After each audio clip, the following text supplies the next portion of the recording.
The council chamber was massive. It stretched so high that the ceiling disappeared into darkness. Rows of seats curved around a central platform, each section holding different alien species. Some looked like insects. Others resembled birds or lizards. A few were just clouds of gas held together by energy fields. Ambassador Taimin sat in the human section with his small team. Captain Hana stood behind him, her hand resting near her sidearm out of habit. Beside Taimin sat Ji-won, the youngest member of their diplomatic team. She was nervous. This was her first major council meeting. Taimin looked calm, but his jaw was tight. He had read the proposal 3 times already. He knew what was coming. At the center platform stood Councillor Vexillar. He was a Trilaxian, which meant he looked like a giant mantis made of silver metal. His species had been part of the Galactic Council for over 800 years. They thought they owned the place. The Resource Allocation Summit will now begin, Vexillar announced. His voice came through the translation device in Taimin's ear. We have reviewed all claims and requests. The Council has made its decision. Screens appeared in front of each delegation. Numbers and charts filled them. Taimin scrolled through the data quickly. His expression never changed, but Hana noticed his knuckles turn white as he gripped the armrest. The Trilaxian Empire receives 34% of mining rights in neutral space. Vexillar continued. The Porphian Collective receives 28%. The Korvaxi merchants receive 12%. He went on and on. 40 different species received their allocations. Finally, he reached the humans. The Human Federation receives 0.03% of available territories. Silence filled the human section. Ji-won's mouth fell open. Hana's hand tightened on her weapon. Taimin just stared at the screen. Counselor, Taimin said, standing slowly. May I speak? Vexillar waved a bladed arm. Briefly. Last cycle, humanity received 0.07%. You have cut our allocation by more than half. Meanwhile, the Trilaxians increased their share by 3%. Can you explain this decision? A sound like clicking laughter came from the Porphian section. Senator Krill stood up. He looked like a large blue bird with too many eyes. The human asks for an explanation? How amusing. The council makes decisions based on contribution and standing, Vexillar said. His tone suggested he was bored. Humanity joined only 30 years ago. You are newcomers. Resource poor. You should be grateful the council permits you any allocation at all. Resource poor? Taimin's voice remained level. Humanity has shared more technology in 30 years than some species have in 300. Our medical advances saved the Veltharian population from the Red Plague. Our navigation systems improved jump accuracy by 40% across the entire network. Your species is barely post-nuclear, Krill interrupted. He ruffled his feathers with disdain. You achieved faster-than-light travel only 70 years ago. Most species in this chamber have been spacefaring for millennia. You have no right to demand more than you are given. I am not demanding, Taimin said quietly. I am asking for fairness. Fairness? Vexillar leaned forward. You want fairness? The council has been fair. We allowed your primitive species to join. We gave you access to trade routes and protected space. We even gave you a voice in these chambers, though you barely deserve it. That is fairness. Taimin looked around the chamber. Some species watched with interest. Others ignored the discussion entirely. A few nodded in agreement with Vexillar. No one spoke in humanity's defense. He turned to Hana and Ji-won. Pack everything. We're leaving. Ji-won blinked in confusion. Sir? Now. Taimin's voice was calm but firm. Hana understood immediately. She started gathering their datapads and documents. Ji-won hesitated, then did the same. Taimin touched his communication device. All human personnel are to evacuate the station immediately. Prepare the Indomitable for departure. Ambassador Taimin, Vexillar called out. What are you doing? Taimin turned back to face the council. Every species was now paying attention. The chamber had gone completely silent. Humanity came to this council 30 years ago with hope, Taimin said. His voice carried across the massive chamber. We believed in cooperation, in unity. in building something greater together. We offered our technology freely. We shared our knowledge without reservation. We asked for nothing except to be treated as equals. He picked up his document case. Instead, you treat us as children, as lessers. You take what we offer and give us scraps in return. You mock us when we ask for basic fairness. You would abandon the council over a resource dispute? Vexlar sounded more amused than concerned. Your species cannot survive in isolation. You need the council's protection, its trade networks, its technology. Do we? Taman smiled, but there was no warmth in it. I suppose we'll find out. Effective immediately, the Human Federation withdraws from the Galactic Council. We are removing ourselves from all associated treaties, agreements, and obligations. Now Vexlar stood up straighter. You cannot simply leave. There are procedures, forms. A withdrawal must be approved by... We're not asking for approval, Taman interrupted. We're informing you of our decision. There's a difference. He walked toward the exit. Hana followed immediately. Jiwan looked back at the council chamber once more, then hurried after them. Behind them, the chamber exploded with noise. Dozens of species began talking at once. Some sounded angry, others confused. The Porphians were clicking with laughter. They won't last 6 months, Krill announced loudly. Humans are too proud and too stupid. They'll come crawling back soon enough. Several species agreed. A few looked worried. Most just seemed puzzled by the humans' dramatic exit. Vexlar raised his arms for silence. The council will continue without the humans. Their departure changes nothing. We have managed the galaxy for 8 centuries. One small species leaving means nothing. But as he said it, Vexlar felt a small twist of uncertainty in his gut. The humans had seemed so sure, so calm. That bothered him more than their anger would have. On board the Indomitable, Taman entered the command deck. The ship was already warming up its engines. Human personnel from all over the station were streaming back to their vessels. Merchants, scientists, diplomatic staff, engineers. All of them had received the recall order. Sir, the ship's captain said, all human ships are ready to depart, awaiting your command. Take us home, Taman said. Then he turned to his communications officer. Open a priority channel to Earth. Maximum encryption. Channel open, sir. Taman took a deep breath. This is Ambassador Taman to Earth Command. Protocol isolation is now active. I repeat, protocol isolation is active. Recall all human personnel from Council space immediately. Cut all technology sharing agreements. Suspend all licensing contracts, no renewals, no exceptions.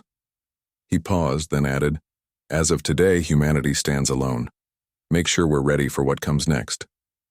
The officer transmitted the message.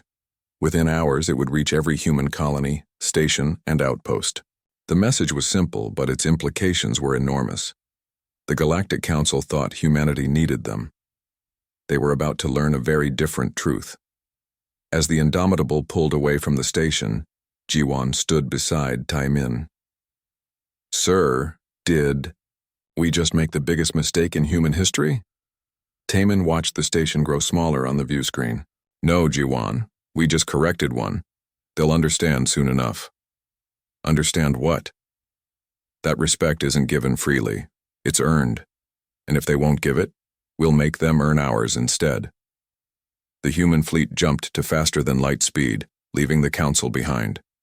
In the council chamber, Vexlar was already dismissing the incident as a tantrum from an immature species.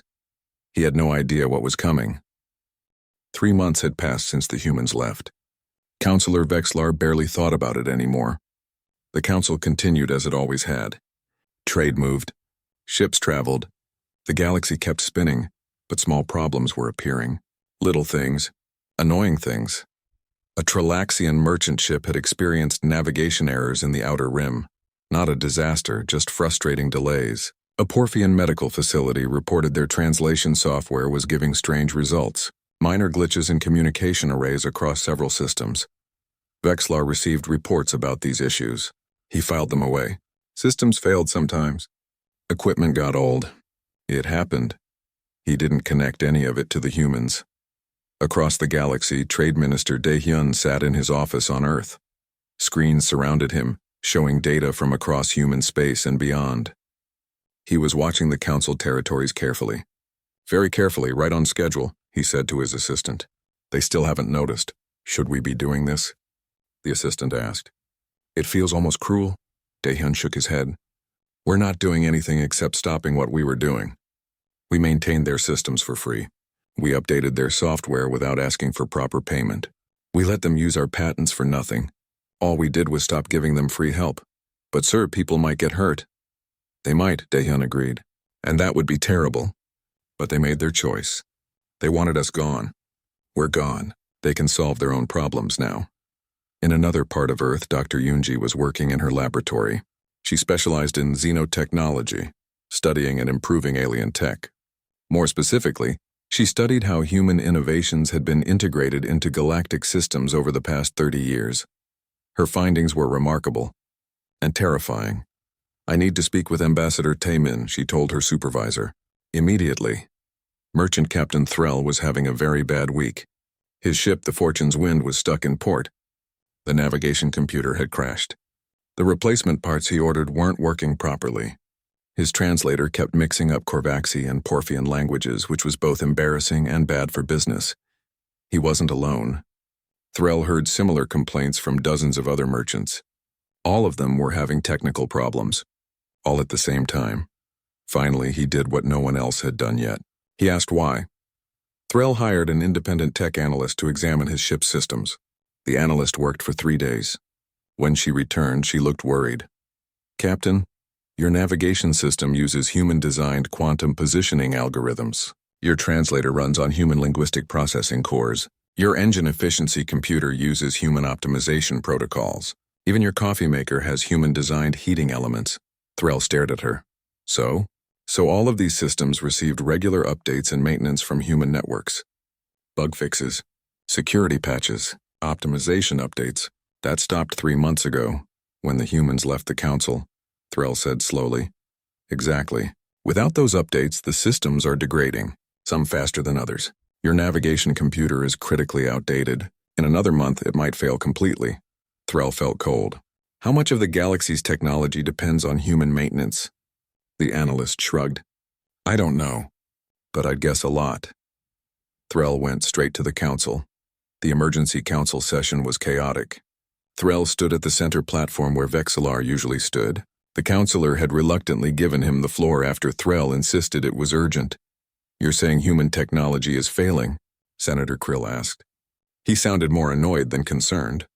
So we replace it. We managed fine before the humans arrived. No, Threll said firmly. You don't understand. It's not just human technology that's failing. It's everything that contains human components or uses human designs.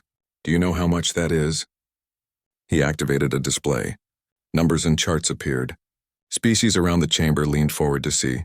70%, Threll said. 70% of all technology currently used in council space contains human-designed components, human algorithms, or human innovations. The universal translators everyone uses? Human linguistic algorithms make them work properly, faster than light communications. Human quantum entanglement protocols increased range by 300%. Medical equipment. Human stasis field technology saves millions of lives every year. The chamber was silent now. The humans didn't just contribute technology, Threll continued. They became the foundation that everything else was built on. And now that foundation is crumbling. Preposterous, Vexlar said. But he didn't sound as confident as usual. We had all these systems before humans arrived. Did you? Threll challenged. Your faster-than-light communications had a range of 3 light-years before human improvements. Now it's 12 light-years. Can you go back to 3? Your medical facilities had a 30% mortality rate for critical injuries. Human stasis fields dropped that to 8%. Can you accept 30% again? He pointed at different sections of the chamber. The Porphians use human-designed neural networks in their fleet coordination systems.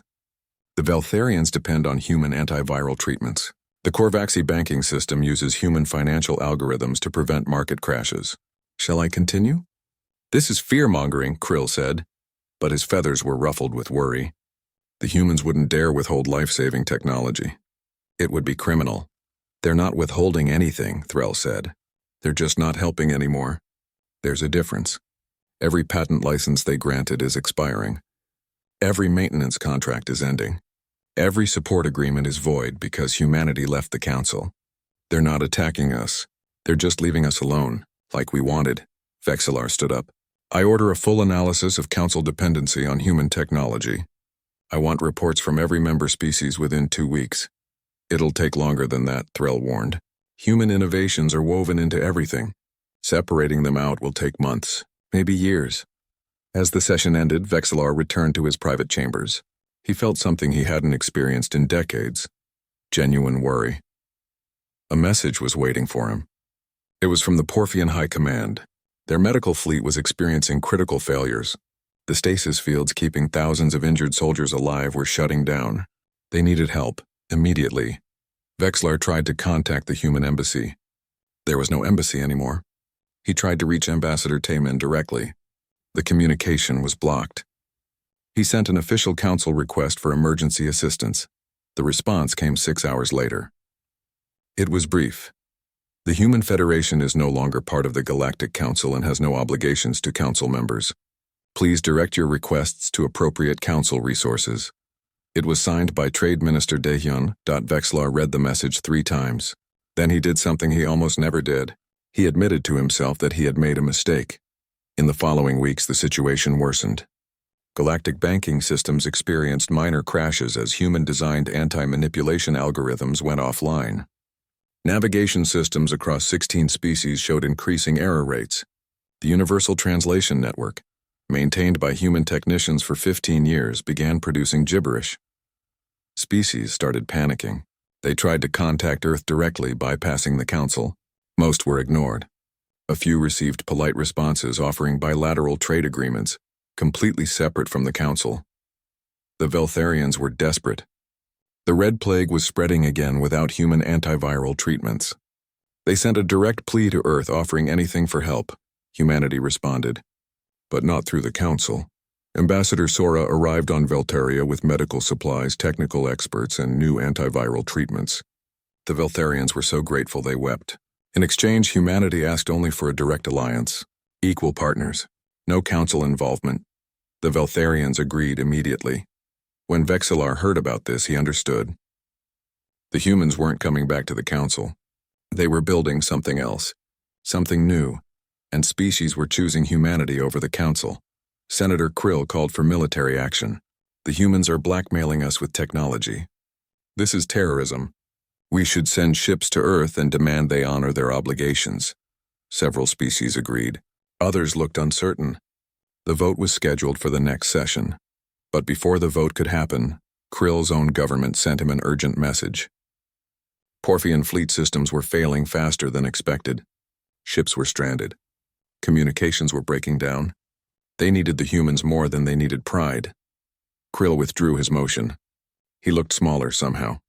Defeated. Vexillar finally received the full analysis he had ordered. He read it alone in his chambers. The report was devastating.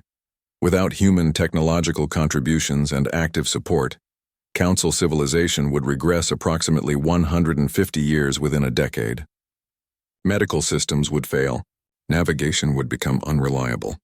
Communication would splinter into dozens of incompatible formats. Economic systems would collapse. The humans hadn't just walked away from the Council. They had pulled out the foundation stone and let everything else tumble down. And they had done it without firing a single shot.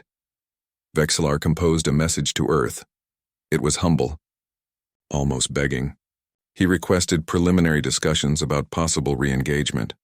Ambassador Taemin received the message while having breakfast. He read it once. Then he deleted it. 6 months after humanity left the Council, galactic civilization was breaking apart. What started as small problems had become disasters. Medical equipment failed in the middle of surgeries. Navigation systems sent ships to wrong coordinates. Communication between species became nearly impossible as the Universal Translation Network collapsed completely. Councillor Vexillar stood in the council chamber and watched species argue with each other. Half of them couldn't even understand what the other half was saying anymore. The translation devices worked poorly or not at all. Order! Vexlar shouted. No one listened. They couldn't hear him properly. He had called this emergency session to discuss solutions. Instead, it had turned into chaos. Species were blaming each other. Some demanded the Council take military action against humanity. Others wanted to negotiate immediately. A few had already begun secret talks with Earth. The chamber doors opened. A figure entered that made everyone stop talking. High Arbiter Dexman of the Arconian people had arrived. His species was ancient beyond measure. They had existed for 200,000 years. They watched galaxies but rarely participated in them. For an Arconian to appear at the Council was extraordinary. It had happened only 3 times in recorded history. Everyone fell silent. Even the broken translation devices seemed to work better in his presence. Continue, Dexmoon said. His voice was deep and seemed to come from everywhere at once. I am here only to observe. But his presence changed everything. Species that had been shouting moments before now sat quietly. If the Arconians were interested, something truly important was happening. Vexlar tried to regain control of the meeting. We must discuss. An alarm interrupted him. Red lights flashed. An emergency message appeared on every screen. The Korvaxi merchant fleet was in trouble. 37 ships had experienced simultaneous navigation failures in the Helion Nebula. All of them were stranded. Life support was failing. Over 8,000 beings were going to die within days. We must send rescue ships, someone said. Which ships? Another replied. Half our fleet has navigation problems. We might send them to their deaths too. Contact the humans, Merchant Captain Threll said. He had been sitting quietly until now. They can reach the Helion Nebula safely. Their navigation systems still work. The humans won't help us, Krill said bitterly. We made sure of that. We have to try, Threll insisted. Vexlar wanted to refuse. His pride screamed against asking the humans for help. But 8,000 lives were at stake. He sent the request. The response came within an hour. Commander Minho of the Human Defense Fleet would send rescue ships immediately. He asked only for the exact coordinates. See? Threll said. They're helping. They're probably charging enormous fees, Krill muttered. But when the human ships arrived at the Helion Nebula 2 days later, they rescued everyone without asking for anything. Every single Korvaxi merchant was saved. The human ships brought them to safety, provided medical care, and even repaired their life support systems temporarily. Commander Minho sent a message to the Council. We're happy to help save lives. But we won't repair the navigation systems that failed. Those systems were built with copied human designs but maintained poorly. Fix your own mistakes. The rescued merchants told stories about the human ships. Fast, efficient, technology that worked perfectly while everything around them was falling apart. They told stories about human crew members who were polite but firm. Helpful but not subordinate. More species started to wonder if they had chosen the wrong side. Then the Veltharian plague got worse. Without human antiviral treatments, it was spreading fast. 40 billion beings were at risk across 3 systems. The Veltharians begged the Council for help. The Council had no help to give. Their medical technology was a decade behind what they had been using. The old antiviral treatments didn't work anymore. The plague had evolved. In desperation, the Veltharians contacted Earth directly. Ambassador Sora arrived on Veltharia within a week. She brought medical teams, new treatments, and advanced equipment. Humanity responded to the crisis with speed and efficiency that amazed everyone watching. But there was a condition. Not a demand. A condition. We'll help you, Sora told the Veltharian High Council. We'll share our medical technology freely. We'll train your doctors. We'll stop this plague. But this happens between Veltharia and humanity directly, not through the Galactic Council. We want a bilateral alliance. Equal partners. The Veltharians agreed before she finished speaking. Within 2 weeks, the plague was under control. Humanity had saved 40 billion lives. The Veltharians withdrew from the Galactic Council and formed a direct alliance with Earth. They were the first. They wouldn't be the last. Vexlar watched his council crumble. Species were leaving. Some went quietly. Others announced their departure proudly. All of them were forming separate agreements with humanity. We're losing them, he told his advisors. We're losing everything. Then we must take action, one advisor said. Show strength. Remind these species why they joined the Council in the first place. Senator Krill thought the same thing. He convinced the Porphian Empire to send 3 warships to human space. Not to attack, just to make a point. To demand technological reparations for the damage humanity had caused by leaving. The Porphian warships arrived at the human colony of New Busan. It was a small world, maybe 6 million people, lightly defended, or so the Porphians thought. Commander Minho was waiting for them. His defense fleet was much smaller, only 5 ships compared to their 3 large warships. The Porphians felt confident. Human colony, the Porphian commander broadcast. You will provide technological support to repair council systems damaged by your departure. Refuse and we will take what we need by force. Minho's response was calm. You're in human space without permission. Leave now and we'll forget this happened. Stay and we'll make you leave. The Porphian commander laughed. You have 5 small ships. We have 3 battle cruisers. To the mathematics, human? I have, Minho said. The math says you're about to have a very bad day. The Porphians opened fire first. Their weapons struck the human ship's shields. The shields held easily. The Porphians fired again, same result. Then the human ships returned fire. It wasn't even close to a fair fight. The human weapons cut through Porphian shields like they weren't there. Human ships moved faster, turned quicker, and aimed better. Their tactical computers predicted every Porphian move before it happened. In 14 minutes, all 3 Porphian warships were disabled. Not destroyed, disabled, weapons offline. Engines dead. Life support intact. Not a single casualty on either side. Minho had been gentle. He sent a message to the Porphian commander. We've sent repair drones to restore your life support and communications fully. We'll tow your ships to the edge of our space. Tell your leaders this. Leave us alone and we'll leave you alone. Come back with hostile intent and next time we won't be as kind. The Porphian warships limped home. The story spread across the galaxy within days. The humans had military technology that was decades ahead of anything the Council possessed. They had been holding back the whole time they were Council members. Krill received the battle reports. He read them 3 times. Then he sent a private message to Jiwan, the young human diplomat. He asked for a meeting. Private. No Council involvement. Jiwan agreed to meet him on a neutral station. Krill came alone, no guards, no advisors. My people are dying, Krill said without preamble. His proud feathers were drooped with exhaustion. The plague has reached Porphian space. Our medical systems can't handle it. The Council can't help. I'm here to beg. Jiwan had expected arrogance, demands. Instead, she saw a desperate leader trying to save his people. What do you want? She asked. The antiviral treatment, the one you gave the Veltharians. My people need it. Millions will die without it. And what do you offer in return? Krill laughed bitterly. Nothing. I have nothing you want. The Porphian Empire is collapsing. Our economy is broken. Our military is a joke compared to yours. I can only offer honesty. I was wrong about humanity. We were all wrong. I'm sorry, and I'm begging you to help my people anyway. Jiwan hadn't expected that either. She contacted Taemin. What do you think? Taemin asked her after hearing the situation. He's sincere, Jiwan said. He's not playing games. He's just trying to save lives. Then we help him, Taemin said simply. Without asking for anything. Without asking for anything. We're not the Council, Jiwan. We don't withhold medicine because someone can't pay. We help because it's right. The antiviral treatment was sent to Porphian space within days. Human medical teams followed. They trained Porphian doctors. They set up treatment centers. They saved millions of lives. Krill wept when he saw the first shipment arrive. No demands, no contracts, no political strings. Just help. He sent a message to Taemin.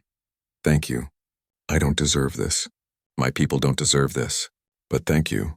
Taemin's response was brief. Every species deserves compassion. Even former enemies. Especially former enemies. Back in the council chambers, Vexlar sat alone. The room that once held 53 species now barely had 15. Species were leaving daily. Some went to humanity. Others tried to survive independently. None stayed because they believed in the council anymore. High Arbiter Dexmun approached him. The ancient being moved silently. 10 months after humanity left the council, Ambassador Taemin sat in his office on Earth and looked at the list of species waiting to meet with him.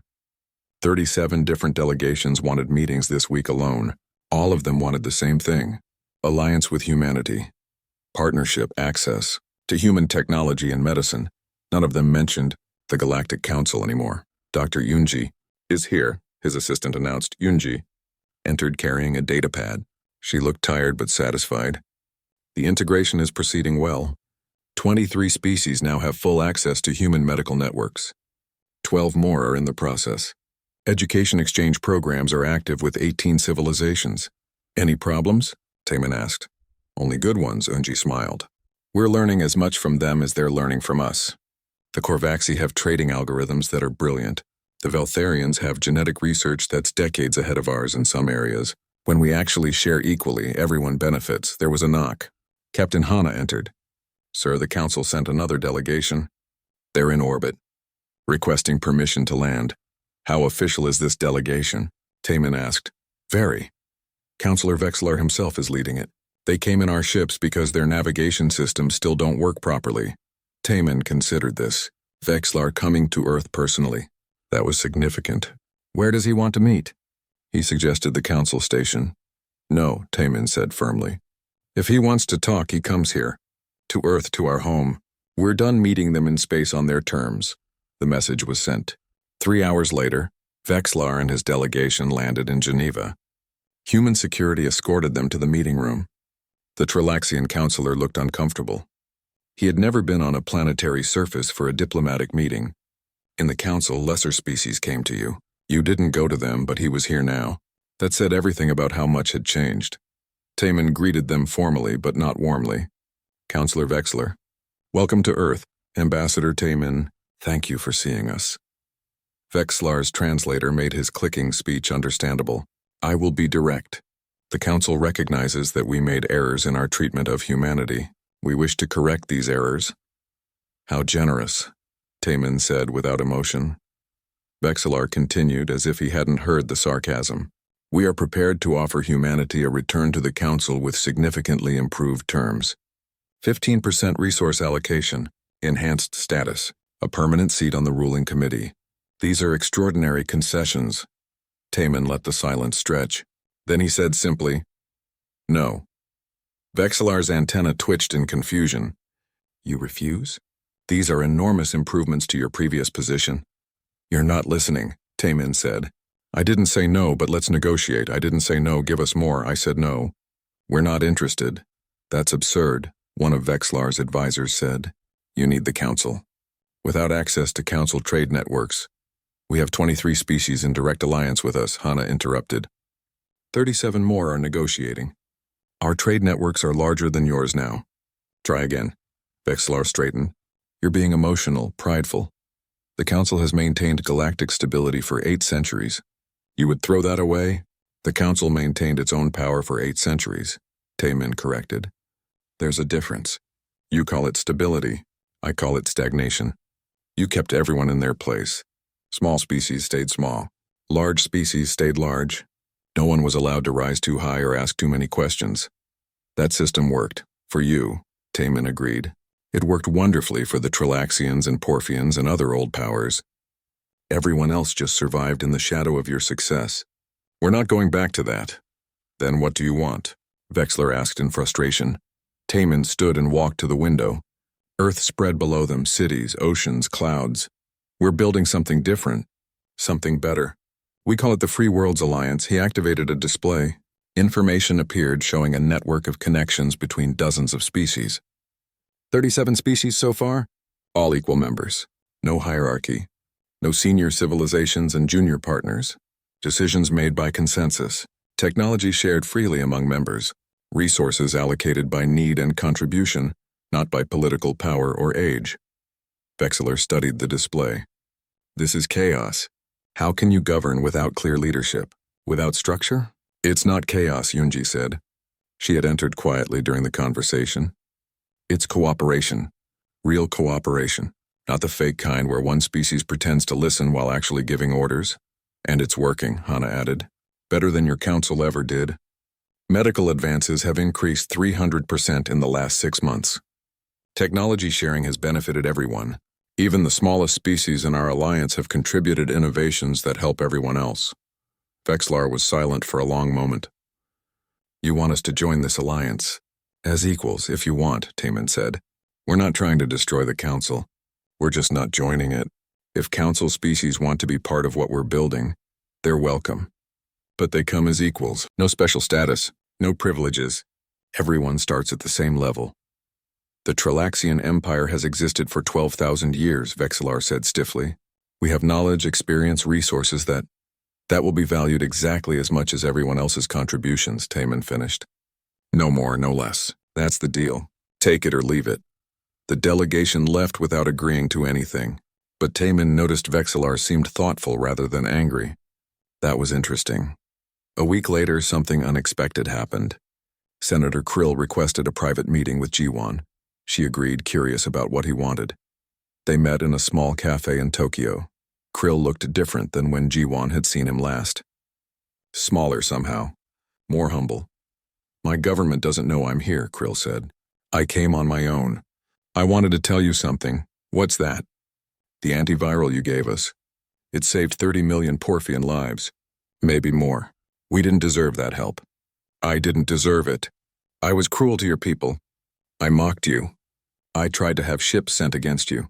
And you helped us anyway, Jiwan waited. There was more coming. I've been thinking about that, Krill continued. About why you helped. Ambassador Taman said it was because helping was right. Not because we earned it. Not because we could pay for it. Just because it was right. That's true, Jiwan said. The council never operated that way. Krill said quietly. We helped species that could help us back. We made alliances based on advantage. We gave nothing without expecting something in return. I thought that was how politics worked. How survival worked. It's one way, Jiwan said. Not the only way. Krill leaned forward. I'm returning to Porphian space tomorrow. I'm going to recommend that my government join your Free Worlds Alliance. Not everyone will agree. There are still many who hate humanity. But I'm going to try. Why? Chewan asked. Because you're right, Krill said simply. About everything. And we were wrong. About everything. That's hard to admit, but it's true. After he left, Jiwan reported the conversation to Tai Min. He's genuine, she said. I think the Porphians might actually join us. Good, Tai Min said. We'll need them. We'll need everyone. For what? For what comes next. The Tralaxian Empire is collapsing. Their economy is in free fall. Their client species are rebelling. Vexillar is losing control. When that empire falls, there will be chaos, wars, suffering. We need to be ready to help stabilize things. Even though they treated us so poorly, especially because they treated us so poorly, Taman said. We're not doing this for revenge. We're doing it because it's the right way to build a civilization, help everyone, exclude no one, respect all, judge none. 3 weeks later, shocking news spread across the galaxy. The Tralaxian hive mind had made a decision. After 12,000 years of empire, they were dissolving their power structure. They were joining the Free Worlds Alliance as equal members. Counselor Vexillar himself brought the news to Earth. He looked exhausted but also relieved. My people debated for weeks.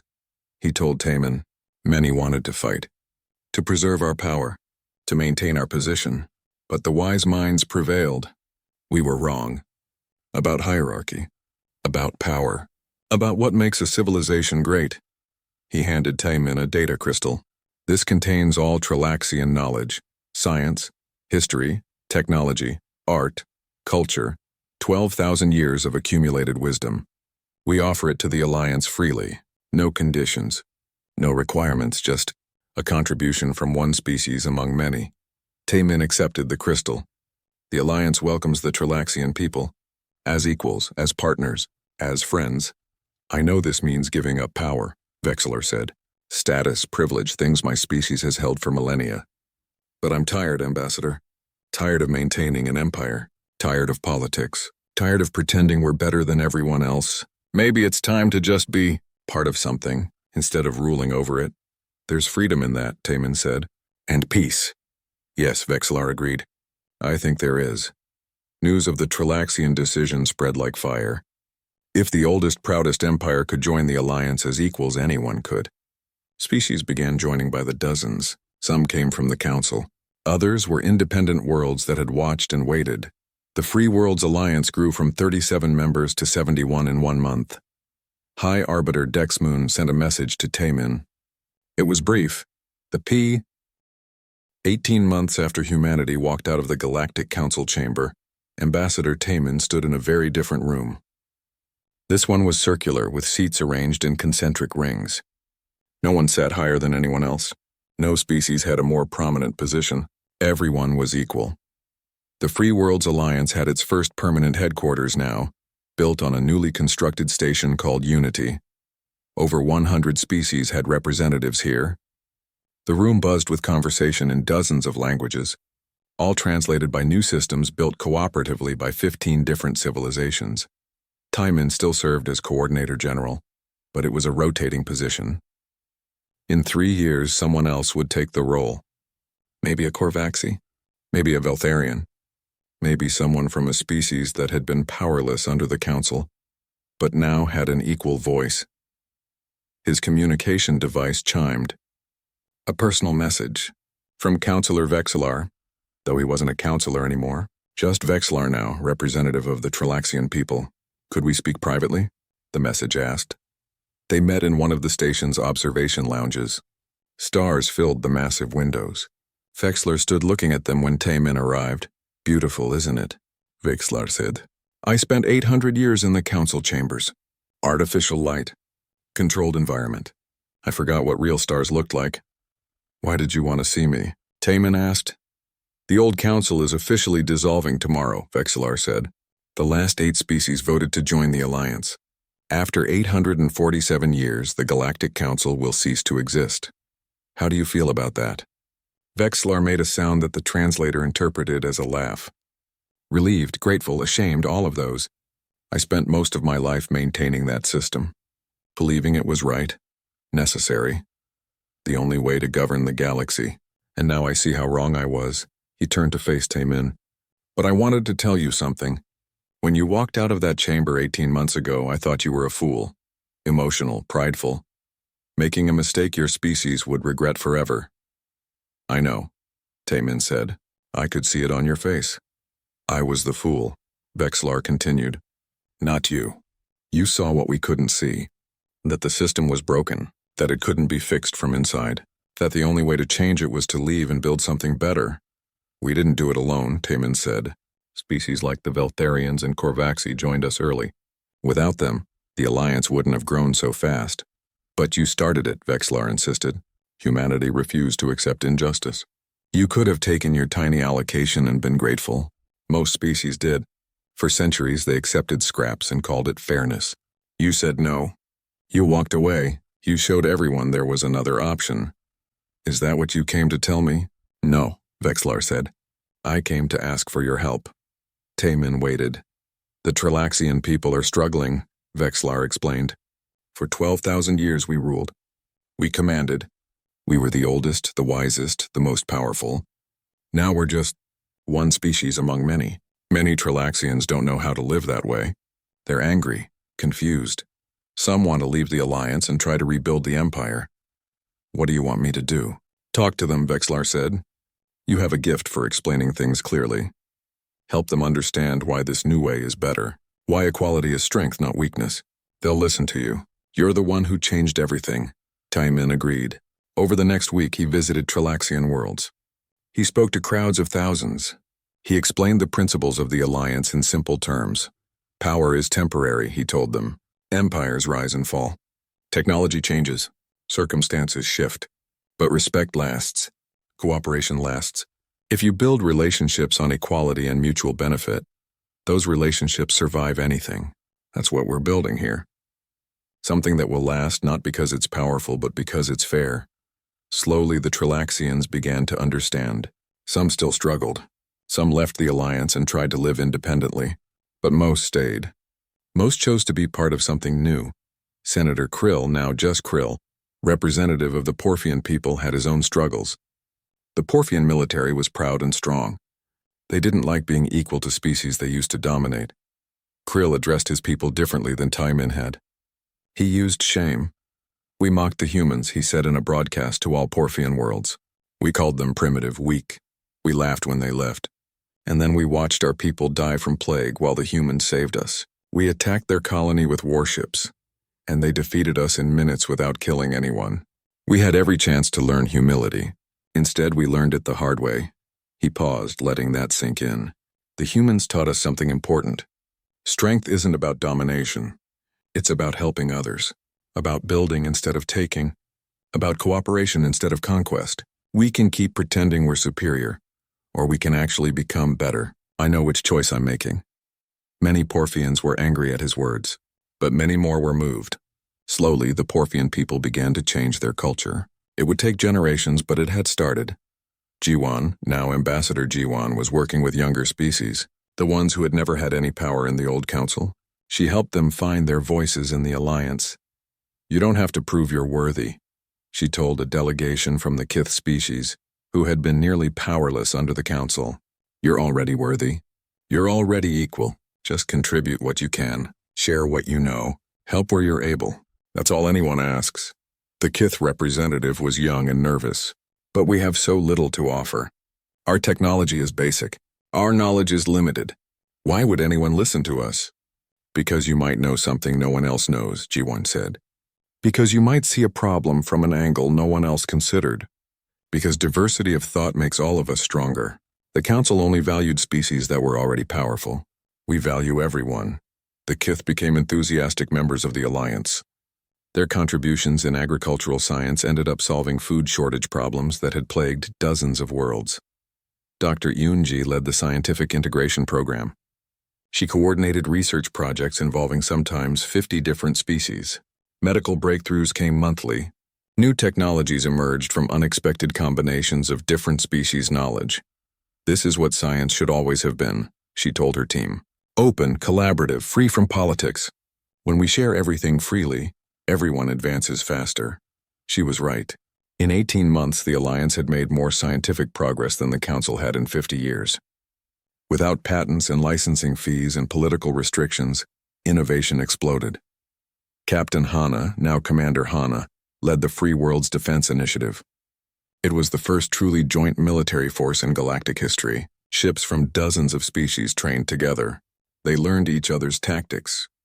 They combined their strengths, but the Defense Initiative had clear rules. It defended Alliance members from outside threats. It helped with disasters. It rescued stranded ships. It never conquered. It never invaded. It never forced anyone to join. We're proof that different species can work together, Hana told her officers. Every ship in this fleet, every crew, we're showing the galaxy what cooperation looks like. Don't ever forget that. 5 years after the walkout, the Alliance held its first full anniversary celebration. Representatives from 104 species gathered on Unity Station. It was the largest peaceful gathering of different civilizations in recorded history.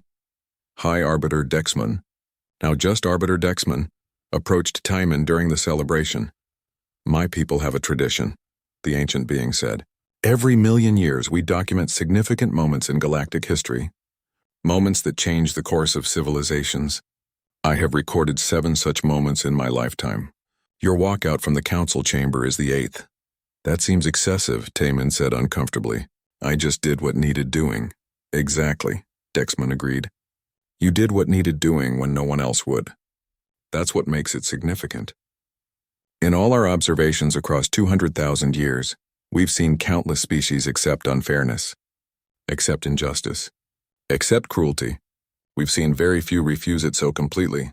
Even fewer actually change things. We had help, Taman said. So many species joined us, supported us, built this with us. True, Dexmon said. But someone had to start it. That was you. That was humanity. Young species, barely spacefaring by galactic standards. Yet you forced the evolution of galactic civilization itself. You didn't just refuse to play a rigged game. You changed the rules for everyone. The celebration continued late into the night. Species that had been enemies now shared food and stories. Technology was exchanged freely.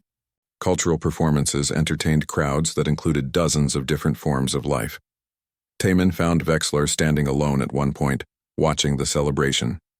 Having second thoughts? Taman asked. No, Vexler said. I'm having first thoughts. Real thoughts. For the first time in centuries, I'm thinking about what's right instead of what's powerful. What's fair instead of what's traditional. It's strange. And good. The Alliance will face problems, Taman warned. We're still new. Still figuring things out. There will be disagreements, conflicts, difficult decisions.